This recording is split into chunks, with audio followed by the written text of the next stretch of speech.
Welcome back to A Nice Place to Podcast, your go-to for all things Fountain Valley, where each episode we explore the fun, informative, and educational topics that showcase why Fountain Valley is truly a nice place to live.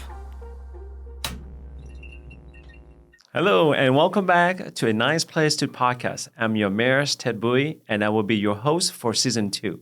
I'm happy to introduce our guest speaker for today, Orange County District 1 Supervisor Janet Nguyen.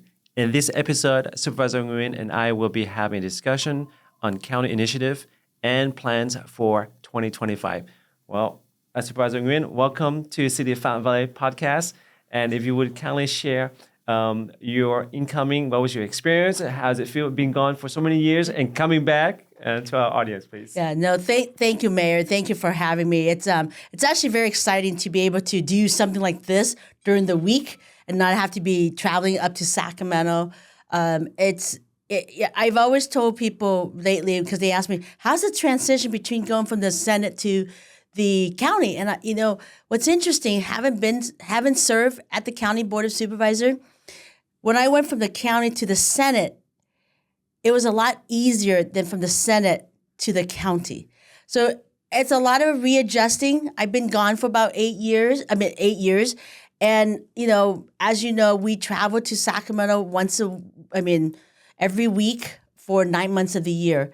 And so the readjusting and knowing that I'm here and being able to, what I love the most is to be in the district, to work every day in the district versus being 700 miles away from my district.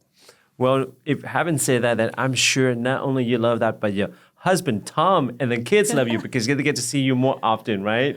I'm not sure about that. Sometimes they give me these look where I go, should I be in Sacramento? That's great.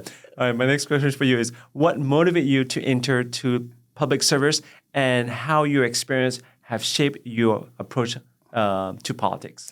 So, most people know my family are from Vietnam. I was born in Vietnam. And my father and uncle served in the South Vietnam Army. And my uncle was an officer, and he was executed days before Saigon fell in the village to show that the communist government has taken over. After that, obviously, the communist government was seeking all those who served in the former Republic of Vietnam to go to re-education camp. We all know on our side is most likely it's a concentration camp, right? It's not something that they're going to be re-educated. They're not going to, and most likely you won't survive as well. And so we left the country. We left Saigon and moved to the village where my grandmother lived and made our attempts to, go to Thailand or to escape the country.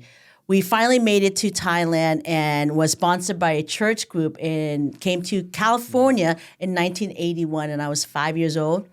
And with that, I didn't speak any English. We were, of course, as refugees, we were using all the government resources, or we were relying on them. Whether it's getting food or housing or getting our clothes, mostly came from thrift stores or Salvation Army and churches. Christmas gift came from church.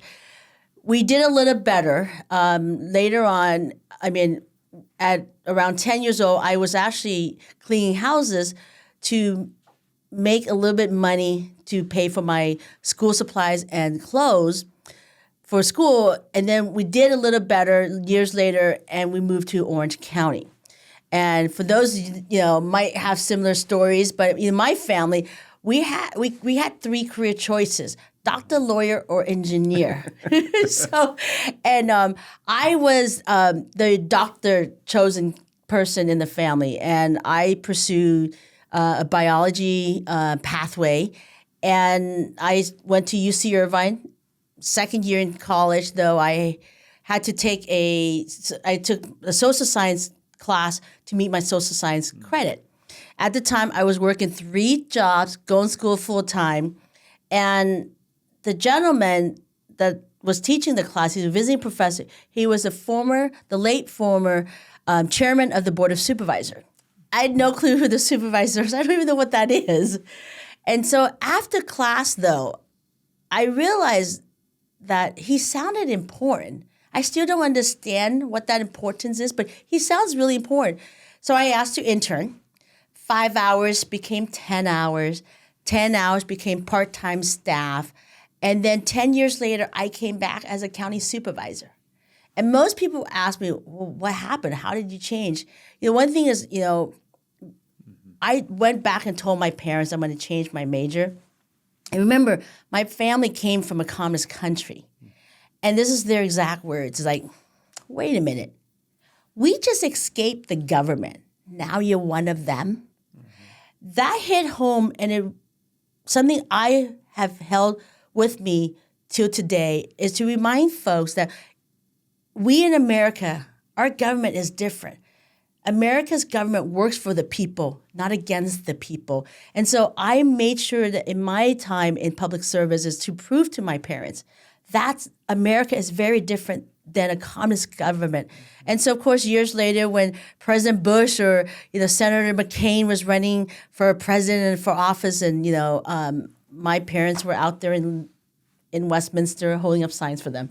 And so, but going back to is why? Why did I change from a biology one to be a gynecologist obstetrician to going into public office? It's because if you think about it, everything we do in our life, whether it's the clothes you're wearing, the clothes I'm wearing, the car we drove here, the water, whatever it is, the air we breathe, is governed by government, whether we like it or not. So I wanted to be proactive and not reactive. I want to be there when laws are created for or against someone like me, whether that be a taxpayer, a homeowner, a mom with 2 young boys who are both in middle school, a 12-year-old and a 14-year-old, a Gen X, a refugee, a woman, you name it. I want to be there and say, wait a minute, if you did X, this is how it's going to affect these people. And so we, went from not knowing anything, politics, running for office. If you've ever asked me back then, you're going to be a future senator, I'll be like, huh? That you're crazy, right? I don't think so. Although I've always loved history, history. I used to in elementary all the way to high school. I had a book of all the presidents. I knew all their bios. If you ask me today, I probably don't remember them all. But I had that book with me because I just thought it was fascinating. It was just interesting. It wasn't because I thought that I would ever imagine running for public office. But one thing we also need to understand, though, is that being in America, in a great country, that our military, servicemen and women, has fought and died for this country and allow us the opportunity that we have today to really be able to allow a refugee from a communist country came to America without being able to speak English, poor, on welfare and food stamps, 30 years later gets to walk into the capital of one of the largest state in the Union as one of the 2,000 senators in the state's history. Only in America can that ever happen. Wow. Thank you so much, Supervisor, for sharing. As you hear from her storyline, she's just an ordinary, just like one of us, carrying 3 jobs at one point in her life. She's just not that typical elected official. And not only that, she also shares that, as an elected official, she's saying that she's the voice of the people. That's what she's saying. And the voice of the people, and that's a balance and check in the government. That is a great thing. That's what you want to hear from the elected official. Because in these days, not too often that you see an elected official are really the voice of the people. They're more the voice of a party, or they're the voice, or not afraid to go beyond that boundary and challenge the government. And that I'm so happy to hear that from her. It means a lot. And you're right. One thing I appreciate Fountain Valley, and even with yourself, Mayor, and we're getting to one of the priorities of mine, is you won't take no for an answer. And that's what pushing the boundary is in public offices. At the end of the day, I truly pride myself as, I'm the people's candidate. I'm the people's voice because, no matter what people say, and, some folks has difference of opinions on who I am, but I know that I've stayed true to representing my constituent.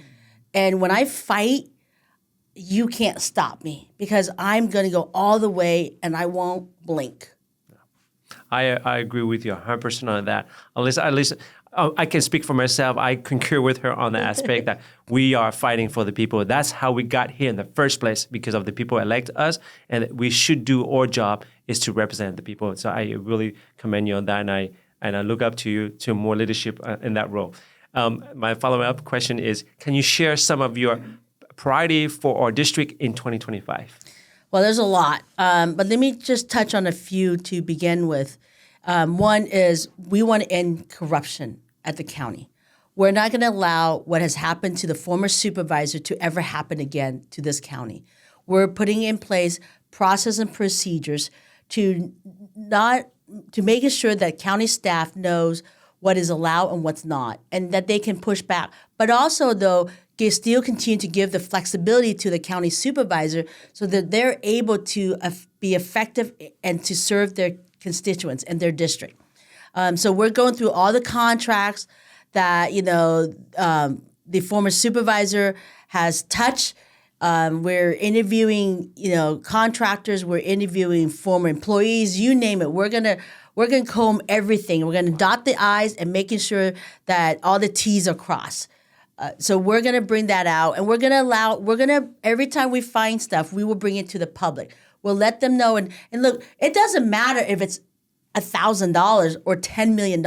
We're going to go and look at them, because at the end of the day, our job as county supervisor is to making sure that every dollar that is spent, they're taxpayers' money.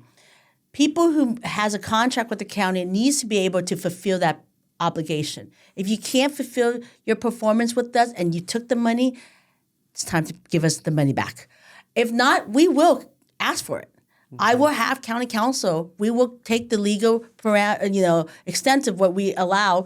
We will ask back. Well, that sounds like that's the Department of Doge in Orange County. So the Doge don't have to come in to look on the county's the book, because they're doing themselves internally. So, which is wonderful.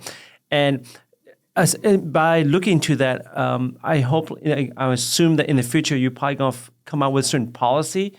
So that way it ensures if once you're no longer at the supervisor county, which is another 8 years, because you have a maximum of 2 terms, which is 8 years.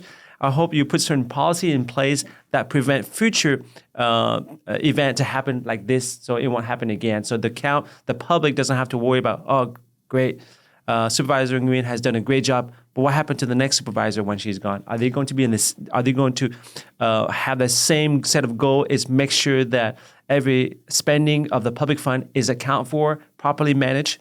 Would you have something in place? Absolutely. We're already doing that as well. So as we're moving forward, we're implementing policies in place while we're still looking. So for an example, we have now put all procurement process under the CEO. So every department that are non-elected at the county has to go under the CEO. Versus back then, we had the Department of Healthcare Service has their own procurement. The Department of Parks has their own procurement. The Department of Animal Care has their own procurement. Every procurement will now go under one umbrella. The reason for is that the former supervisor went to every department and got things for him without anybody knowing. There's no red flag, even though they might not reach. Some cases weren't enough to reach the Board of Supervisors' attention because they were less than 100,000. But how many of those cases are there? Had he did it all once, it would have reached millions. But it didn't, because it was under the radar, went to different departments to get what he needed and wanted for his friends and family. And so now it's all going to be under one umbrella, so we know if a county supervisor or even any department knows that, oh, wait, why is she asking for this and that the same? The other part is also, it comes down to efficiency for the people, right? Is that if you have 22 departments at the County of Orange, if 22 departments or even 5 departments are looking for, say, trash bins, if all 5 departments came together, it would be a lot cheaper than every department buying it separately. Bulk rate. So why aren't we having those conversations and discussion internally? So we are also not only looking at putting policy in place to making sure that the corruption never happens again in certain areas, because that's how he manipulated the system, but also helping to making sure that it's cost effective and also efficient for the County of Orange as well. Well, thank you so much for putting those policies in place. Not only the public deserve the trust, but this will also alleviate some of the concern that the public, as has some elected official has eroded the trust of the public. So thank you so much for doing that. So can you also provide a brief update on the Miles Square Park expansion plan and what should our community expect in phase 2? Oh, it's very exciting. We're excited to be able to give the city of Fountain Valley an extra 16 acres. Originally, it was 14 acres before I got to the county. And your mayor insisted on, he kept on calling me and saying, Supervisor, I think we could use a few more acreage. And so we negotiated within 3 weeks 2 more acres for the city. And it's important because, look, having been a resident of Fountain Valley, and my boys play baseball at your site. They also went to the Boys and Girls Club during the summertime as well. That side of Fountain Valley is very used and are so popular. I mean, if you haven't gone to the city's Christmas events, Winter Wonderland events, all summer concert, you're missing out because that side of the park gets so packed and so well managed and so well done and organized by the city staff and the volunteers. It's impressive. It's like almost the whole town comes out. And so I want to make sure that we are able to accommodate the city because I know you have a lot that you want to do in that side. For the county side of it, the several big event construction that's going to happen. One is we're making an outdoor amphitheater. Oh, wow. So it's almost similar to the Rose Bowl, yes, but without the bleachers. So it's just grassy area. So we're going to have all of our future summer concerts there at the amphitheater so that folks from all over the first district can come in and see, and it will hold probably up to 1,000 people. We'll have enough parking in the park. We'll also have, we'll have enough parking all over the rest of the county side of it as well. And we're putting in an area that will include a big playground. So parents, you can go and watch the concert. Kids can go right across from you and be able to play. And that playground will also be ADA as well. And beyond that, we're going to have a nature center for the children and for summer camps and et cetera. So that whole area will be very, very busy. It'll be very fun. And our goal is, look, as a mom with children who I usually take them to any park possible, it means a lot. And our community is a growing community. We have young families. We have a lot of young families, not just in Fountain Valley, but around Fountain Valley within the first district that would love to be able to do these kind of activities. And it's free and it's fun and it's safe. And that's what we want the community to have, is to be able to go from the county side and walk right across to the city side as well. Oh, that sounds exciting. So you hear it. So you've heard what Supervisor Nguyen have said. One is the amphitheater and a park, right, for the children's. Can we get a commitment from you that on the amphitheater, can we have a reciprocal on the day that you're not using it, and or resident or city can use the amphitheater for a community? Can we get that agreement, that commitment from you, if that's possible? Well, anything can be negotiable. Okay, she's not committed, but anything is negotiable. That's a good step, though, right? So thank you so much for that. Is there anything else that you would like to add? We going back to a little bit some of our priorities, not just the corruption side, but we want to make sure we work on homelessness. The County of Orange overall last year has gone up 36% in homelessness. That's unacceptable. We need to look back to see how we're spending the $1 billion annually. If we're spending that kind of money annually, why is it not helping?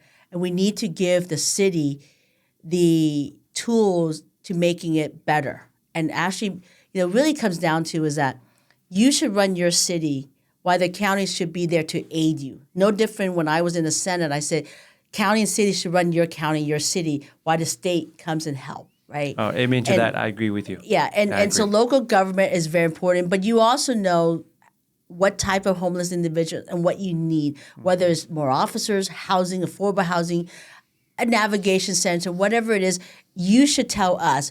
But we will also hold you accountable. The county should hold the city accountable and say, hey, we gave you X amount of money. Has the numbers gone down? If it hasn't gone down, we need to ask why. And so those are the kind of things that I want to continue to making sure that we find ways to partner and give the cities the tools we need to help and end homelessness in Orange County. Second is our animal shelter. Our animal shelter, the County of Orange built a gorgeous, beautiful $35 million animal shelter. But yet, we're still only open part-time to allow folks in. And the only reason why we're even open 4 years after COVID is because I pushed for it last year, and I also did a lot of legislation in Sacramento. The county doesn't seem to want to be able to help these animals.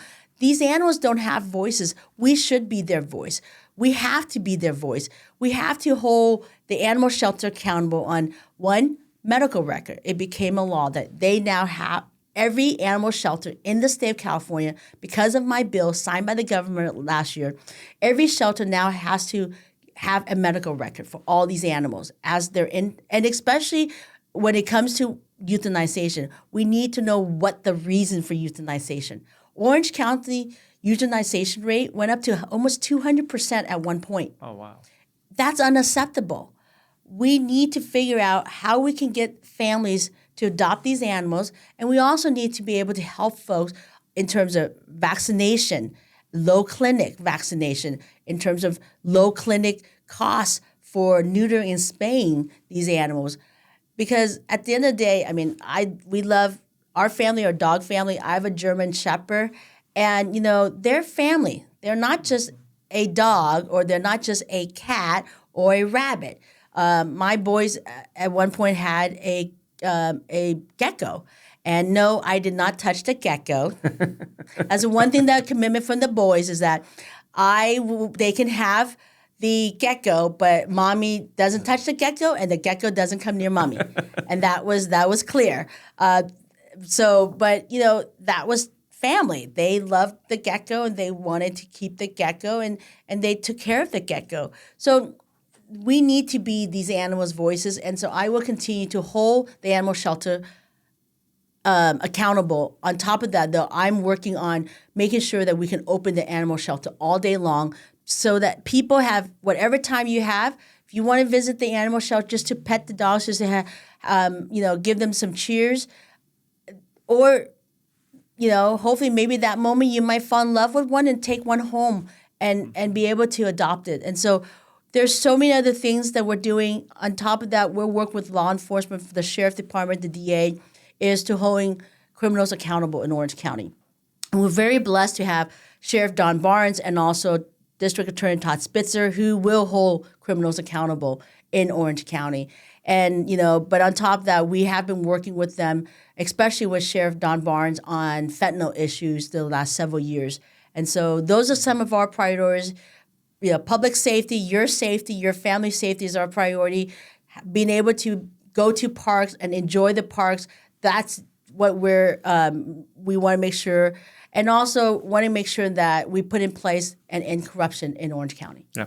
Well, I agree with you that, whether it's your cat, your dog, it's almost like a family, because there's a law work when you have, a dog, whether it's a cat, a dog, or any other pets you may have. Because it's like you gotta feed them, you gotta make sure you take a shower them, you gotta take the walk. It's a lot of work. It's just like a child. Babies. They're like our babies. So that's a lot of work. They're like our children. That's exactly. And as not only you mentioned adopting, not only that you are adopting, you're saving a life. Yep. Because if those shelters, if so many months, if those pets doesn't get adopted, then they've been utilized, like you said, put to sleep. In other words. So that's a good point that you just pointed out. Now, reference to a homeless that you just mentioned, and I agree with you solely. As everyone is aware, the governor has spent billions, but the problem seems have not improved at all. So obviously, his method is not working. I assure you, for example, the homeless in Los Angeles, needs to be treated differently than the homeless in Fountain Valley. They're not the same. They're not equal. So therefore, it cannot be a blanket for all. Each city has to understand its homeless populations and their problem and address individually. And I agree totally that if the county allocate money for them and it's not working out, they need to have an answer. Just like anybody else in the private sectors, if you put money in the marketing, it's not working, the marketing department has to explain to the CEO, why is it not working? So I agree with you 200% with that. So thank you for that information. Once again, I want to thank you, Supervisor Nguyen and the audience for tuning in Season 2, Episode 2 of A Nice Place to Podcast. Thanks for tuning in to A Nice Place to Podcast. If you'd like to be a guest or have a topic you'd like covered, email us at fvproud@fountainvalley.gov. Until next time, thank you for listening.